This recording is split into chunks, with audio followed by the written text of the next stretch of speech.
ഈശോയിൽ ഏറ്റവും സ്നേഹം നിറഞ്ഞ പ്രിയ സഹോദരി സഹോദരന്മാരെ, കുഞ്ഞുമക്കളെ, ചോദ്യങ്ങൾ പലവിധമുണ്ട്. സംശയം മാറ്റുവാൻ കുട്ടികൾ അധ്യാപകനോട് ചോദിക്കുന്ന ചോദ്യം, അല്ലെങ്കിൽ എന്തെങ്കിലും അറിവ് ലഭിക്കാൻ വേണ്ടി ചോദിക്കുന്ന ചോദ്യങ്ങൾ, കുട്ടികളുടെ അറിവ് പരീക്ഷിക്കുവാൻ വേണ്ടി അധ്യാപകർ ചോദിക്കുന്ന ചോദ്യങ്ങളുണ്ട്. ഇനിയും ഒരു മനുഷ്യനെ കുടുക്കിലാക്കുവാൻ, അവനെ കെണിയിലാക്കുവാൻ വേണ്ടി വക്രബുദ്ധിയോടുകൂടി ചോദിക്കുന്ന ചോദ്യങ്ങളുണ്ട്. ഇനിയും വെറുതെ ചായ കുടിച്ചുകൊണ്ടിരിക്കുന്ന ഒരു വ്യക്തിയോട് ചേട്ടൻ ചായ കുടിക്കുകയാണെന്ന് ചോദിക്കുന്ന വെറും ചുമ്മാ ചോദ്യങ്ങൾ. ഇങ്ങനെ ചോദ്യങ്ങൾ പലവിധമുണ്ട്. ഇന്നത്തെ സുവിശേഷത്തിൽ നമ്മൾ ഒരു നിയമജ്ഞനെ കണ്ടുമുട്ടുന്നു. നിയമജ്ഞൻ ഈശോയോട് ഒരു ചോദ്യം ചോദിക്കുന്നുണ്ട്. അയാൾ ചോദ്യം ചോദിക്കുന്നത് ദുഷ്ടമനസ്ഥിതിയോടെയാണ്. ചോദ്യം നല്ലതാണ്, പക്ഷെ അയാളുടെ മനസ്ഥിതി മോശമാണ്. ഈശോയെ പരീക്ഷിക്കുവാൻ വേണ്ടി അയാൾ ചോദിക്കുന്ന ചോദ്യം ഇതാണ്: നിത്യജീവൻ പ്രാപിക്കുവാൻ നീ എന്ത് ചെയ്യണം? ആ നിയമജ്ഞന്റെ ചോദ്യത്തിന് ഈശോ ഒരു മറുപടി കൊടുക്കുന്നില്ല. പകരം ഈശോ അയാളോട് ഒരു മറുചോദ്യം ചോദിക്കുകയാണ്. ഈശോയുടെ ചോദ്യം ഇതാണ്: നിയമത്തിൽ എന്തെഴുതിയിരിക്കുന്നു? നീ എന്തു വായിക്കുന്നു?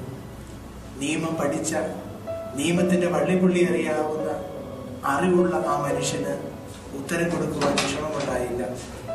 അയാൾ ഈശോയോട് മറുപടി പറയുകയാണ്: നിന്റെ ദൈവമായ കർത്താവിനെ പൂർണ്ണ മനസ്സോടും പൂർണ്ണ ഹൃദയത്തോടും പൂർണ്ണ ആത്മാവോടും പൂർണ്ണ ശക്തിയോടും കൂടെ സ്നേഹിക്കുക, അതുപോലെ നിന്റെ അയൽക്കാരനെയും.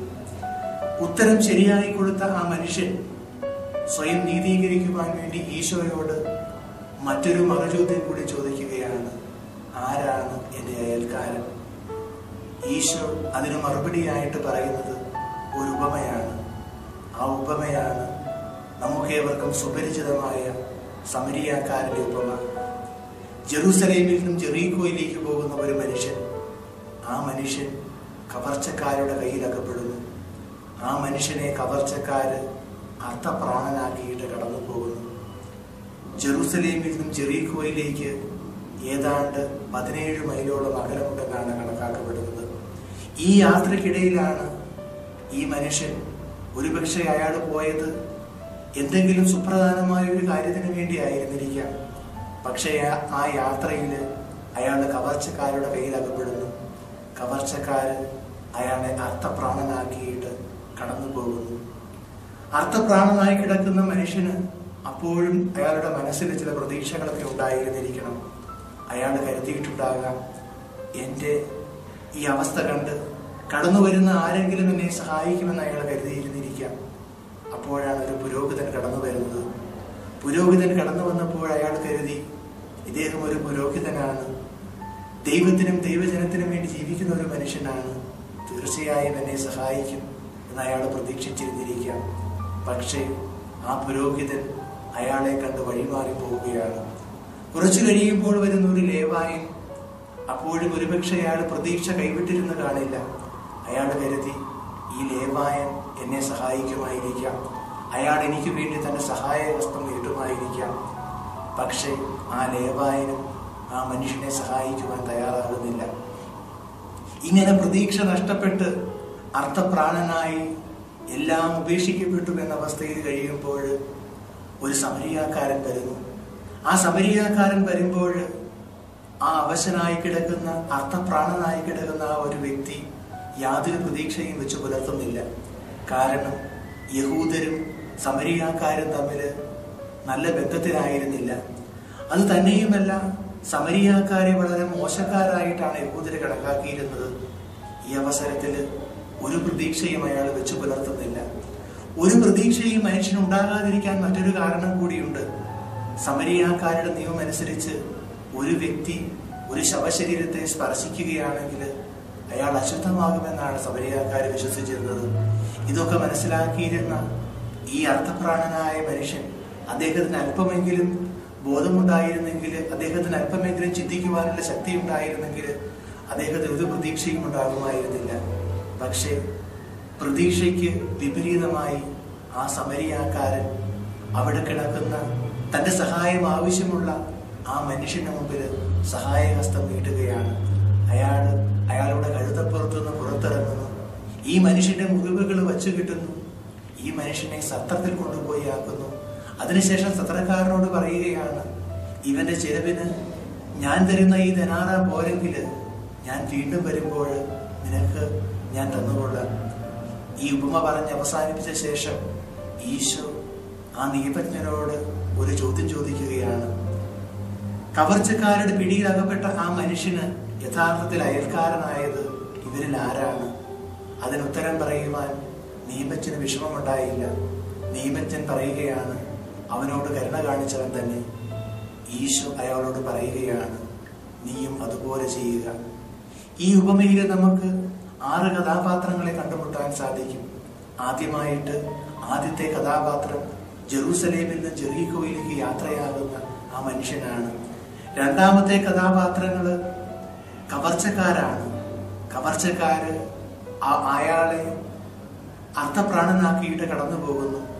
ഒരുപക്ഷെ നമ്മളൊരു ആത്മപരിശോധന ചെയ്തു നോക്കണം. നമ്മുടെ ജീവിതത്തിൽ നമ്മുടെ വാക്കുകൊണ്ട്, നമ്മുടെ പ്രവൃത്തി കൊണ്ട് ആരെയെങ്കിലും നാം അർത്ഥപ്രാണരാക്കുന്നുണ്ടോ? ഇനിയും നാം കണ്ടെത്തുന്ന മൂന്നാമത്തെ കഥാപാത്രം പുരോഹിതനാണ്. പുരോഹിതൻ ദൈവത്തിനും ദൈവജനത്തിനും വേണ്ടി ജീവിക്കുന്നവരാണ്. പക്ഷേ അയാൾ യാത്രയിൽ ഈ മുറിവേറ്റ ആ മനുഷ്യനെ കണ്ടുമുട്ടുമ്പോൾ അവനെ സഹായിക്കുന്നതിന് പകരം അവനെ ഉപേക്ഷിച്ച് കടന്നു പോകുന്നു. നമ്മുടെ ജീവിതത്തിലും സഹായം ആവശ്യമുള്ള വളരെയേറെ വ്യക്തികളെ നമ്മൾ കണ്ടെത്തുന്നുണ്ട്. പക്ഷേ പലപ്പോഴും നമ്മുടെ സൗകര്യങ്ങൾക്ക് വേണ്ടി നമ്മൾ അവരെ മറന്ന് കടന്നു പോകുന്നു. വിശുദ്ധ ജാബ്രയച്ചൻ പറഞ്ഞിട്ടുണ്ട്, അന്യന് ഉപകാരം ചെയ്യാത്ത ഒരു ദിവസം നിന്റെ ആയുസിന്റെ പുസ്തകത്തിൽ എഴുതപ്പെടാതിരിക്കട്ടെ.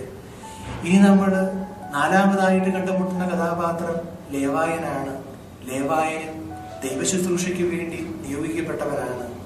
പക്ഷെ അയാളും ഈ മനുഷ്യനെ കണ്ടുമുട്ടുമ്പോൾ അഗതിയായ, എല്ലാം നഷ്ടപ്പെട്ട് മരണാസന്നനായി കിടക്കുന്ന ആ മനുഷ്യനെ കണ്ട് അയാളും കടന്നു പോവുകയാണ്. അഞ്ചാമത്തെ കഥാപാത്രമാണ് നല്ല സമരിയാക്കാരൻ.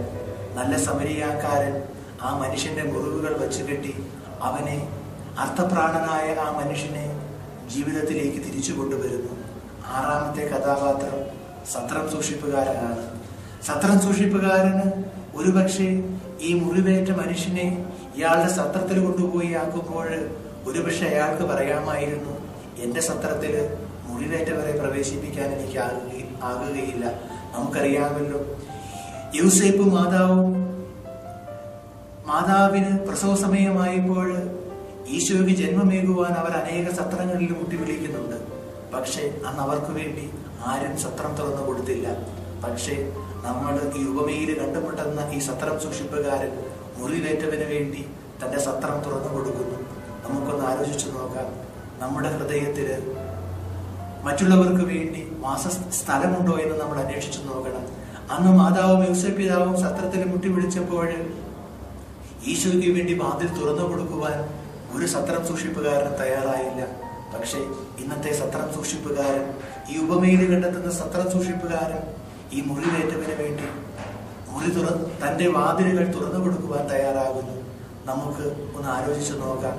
ഇന്നത്തെ ഉപമയിൽ നല്ല സമറിയാക്കാരന്റെയും സത്രം സൂക്ഷിപ്പുകാരന്റെയും ഭാഗമാണ് നമ്മൾ തിരഞ്ഞെടുത്തിരിക്കുന്നതെങ്കിൽ ഈശോ ആഗ്രഹിക്കുന്നത് പോലെ നമ്മൾ മറ്റുള്ളവർക്ക് നല്ല അയൽക്കാരായി തീരുകയാണ്. നമുക്കറിയാമല്ലോ, ഏറ്റവും വലിയ അകലം എന്ന് പറയുന്നത് ലോകത്തിന്റെ ഒരറ്റവും അങ്ങേയറ്റവും തമ്മിലുള്ള അകലമല്ല, മറിച്ച് മനുഷ്യ ഹൃദയങ്ങൾ തമ്മിലുള്ള അകലമാണ്. നാം എപ്പോഴും മറ്റുള്ളവർക്ക് നമ്മുടെ ഹൃദയത്തിൽ നമ്മൾ സ്ഥലമൊരുക്കുന്നുവോ, മറ്റുള്ളവർക്കായി നമ്മുടെ ഹൃദയത്തിൽ നമ്മൾ ഒരിടം അവശേഷിപ്പിക്കുന്നുവോ, അപ്പോൾ നാം നല്ല അയൽക്കാരായി തീരുകയാണ്. നമുക്ക് ഈശോയോട് പ്രാർത്ഥിക്കാം, ഈശോയെ, ഞങ്ങളുടെ ഹൃദയത്തിൽ അങ്ങേക്കും മറ്റുള്ളവർക്കും ഒരു സ്ഥലം ഇടുവാൻ, ഞങ്ങളുടെ ഹൃദയത്തിൽ സ്ഥാനമുണ്ടാക്കുവാൻ ഞങ്ങളെ